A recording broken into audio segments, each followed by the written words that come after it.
Welcome to a world teeming with life, where tiny specks transform into bountiful harvests. A world where patience, knowledge, and a little bit of green thumb magic can yield results that are nothing short of miraculous. Today, we dive into the fascinating process of starting seeds indoors and transplanting them successfully outdoors. Imagine this.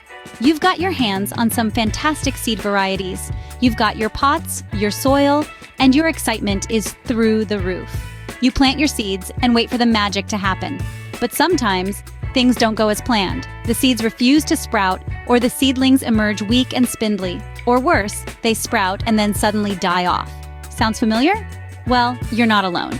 These are common problems faced by many when starting seeds indoors. These issues, while frustrating, can be overcome with some knowledge and the right approach.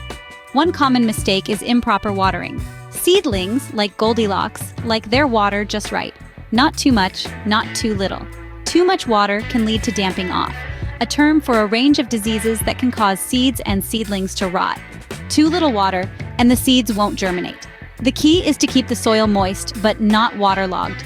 Light is another critical factor. Insufficient light can result in weak, leggy seedlings that are more likely to fail when transplanted outdoors. A sunny, south-facing window can work, but for the best results, consider using grow lights. They can provide the consistent, intense light that seedlings crave. Temperature, too, plays a vital role. Most seeds prefer a cozy warmth to germinate, but not all. Some seeds, like those of lettuce and spinach, prefer cooler conditions. So, it's essential to research the ideal germination temperature for the seeds you're planting. Now, when it comes to transplanting, timing is everything. Transplant seedlings too early, and they may not survive the harsh outdoor conditions. Too late, and they may become root-bound and stunted. A good rule of thumb is to transplant when the seedlings have at least 2 sets of true leaves and after they've been hardened off, a process of gradually acclimating them to outdoor conditions.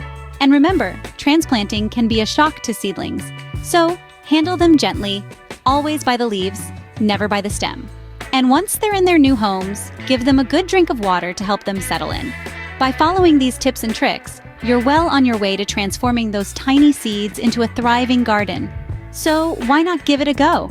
Starting seeds indoors and transplanting them outdoors isn't just about growing plants. It's about growing patience, knowledge, and a deeper connection with nature.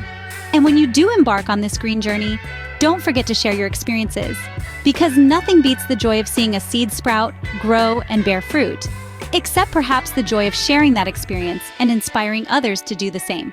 So here's to the green thumbs, the aspiring gardeners, and the seed-starting enthusiasts. Here's to the magic of growth, the joy of harvesting, and the miracle that is nature. Happy gardening!